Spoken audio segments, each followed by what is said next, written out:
Cloning is a process that can be used to produce genetically identical copies of biological entities. The copied material, which has the same genetic makeup as the original, is referred to as a clone. Many animals have been cloned. Scientists have conducted cloning experiments on a wide range of animals.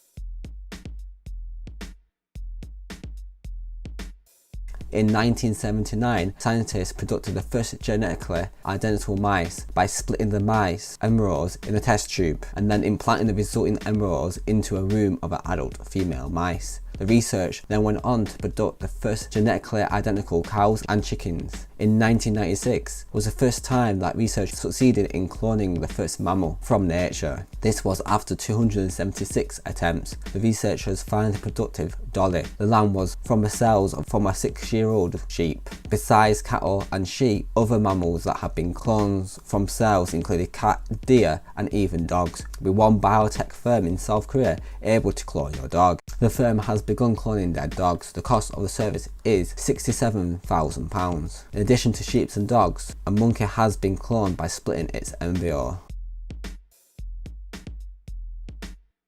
The 4 clones of Dolly the sheep, the first mammal to ever be cloned, have all aged healthy. What was one interesting thing was that Dolly suffered from degenerative diseases, but her 4 clones showed no more than mild signs of the diseases. The result of the study helped to quell fears that clones typically age faster than animals who were born naturally.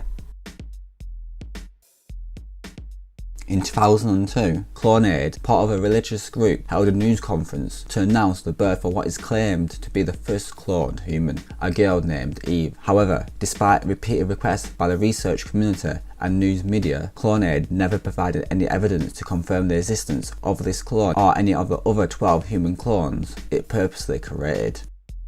In 2004, a group at Seoul National University in South Korea published a paper in the journal Science in which it claimed to have created a cloned human embryo in a test tube. However, an independent scientific committee later found no proof to support the claim, and in January 2006 it was announced that the paper had been retracted.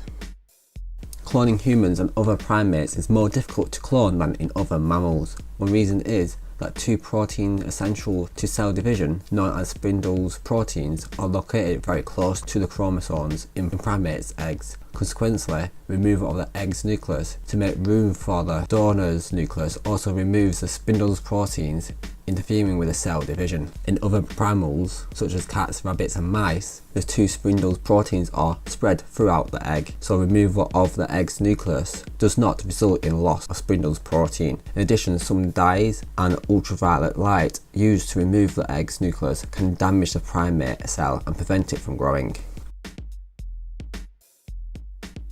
This is a question that comes up quite often when talking about gene cloning that is performed in many labs around the world. But there are important ethical questions, especially as related to the potential use of these techniques in humans. Reproducing cloning would present potential of creating a human that is genetically identical to another person who has previously existed or who still exists. This may conflict with the long-standing religious and social values about human dignity and possibly infringing upon principles of individual freedom of identity. However, some argue that reproductive cloning could help sterile couples fulfill their dream of parenthood. Others see human cloning as a way to avoid passing on diseases that run in the family without having to undergo embryo screening or embryo selection. Cloning, whilst offering the potential for treating human suffering from diseases or injury, would require the destruction of a human embryos in the test tube. Consequently, opponents argue that using this technique to collect embryonic stem cells is wrong, regardless of whether such cells are used to benefit sick or injured people.